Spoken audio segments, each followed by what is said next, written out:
My belief is it's because they're insecure and they need stuff to make themselves feel good, to show others that they're successful. So many people in their life try to focus on making other people happy and not themselves. And that will truly destroy you if you only focus on pleasing other people and not focusing on what makes you happy and how to further improve your life to make sure that what you're doing is good for you. You are your number one priority when it comes down to it. You need to focus on yourself and make sure whatever you're doing is in the utmost of importance to yourself. As long as it makes you happy and completes what you want it to do, that's all that should matter. If other people say you look stupid running or doing yoga or whatever it is you're doing that's making you happy, then you should not pay attention to them. Regret is the fuel besides gratitude that drives my life.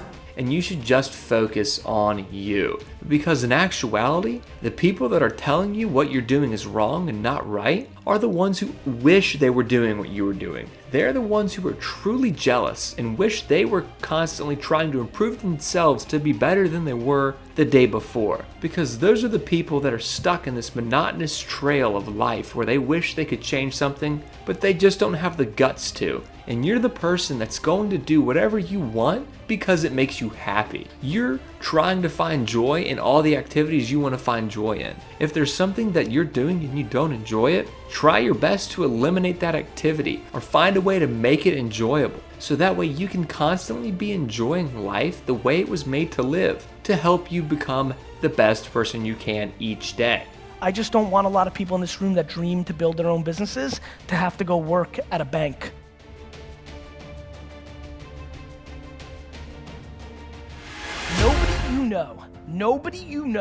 Nobody you know has become successful outside of it being given to them from their family. Nobody you know has actually created success without working their face off. It doesn't exist. So you can sit and talk about luck, and you can sit and talk about this, that, or the other thing, but I promise you, the only controllable thing you have is your work ethic. So, going back to the beginning of my talk, you need to deploy serious self-awareness and figure out who you are. I implore you to start matching your work ethic and your actions to your mouth. That when you talk and you're trying to figure it out, when you're trying to say you're gonna be like me, I want you to see it. I want you to see every other day, 5 a.m. I want you to see every day, midnight. All of them, every day, always, forever. That's what it takes for what I want. Good news is, between what I want and what is achievable and is considered unbelievably all-time happy is a big gap.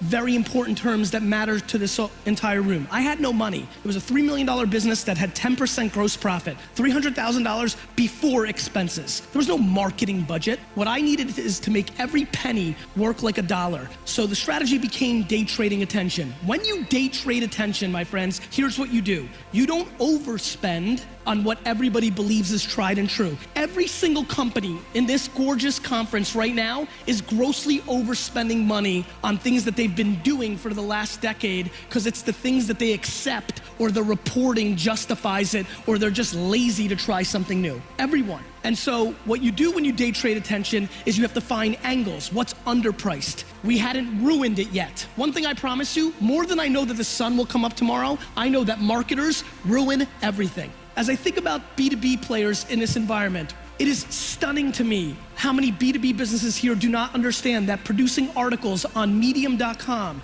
on LinkedIn, writing full content on Facebook in your feed, and then spending $100 in ads against employees of the company that you're trying to reach. Because the one thing I promised myself as I boarded last night in New York to get here is, I'm gonna give my talk, but I'm gonna give every single person in this audience one thing to take home, do, and then email and say thank you. I don't feel like collectively we're as all in as I'd like. And let me explain how.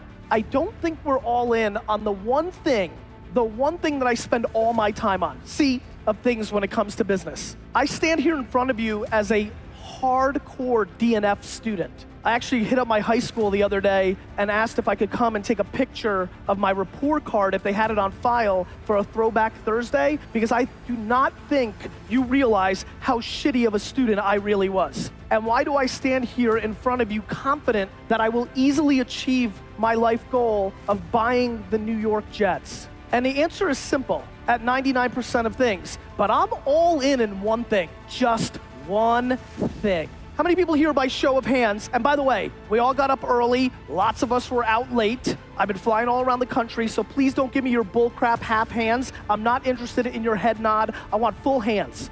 As a freshman in college, I probably spent 20 minutes on a computer in my entire life.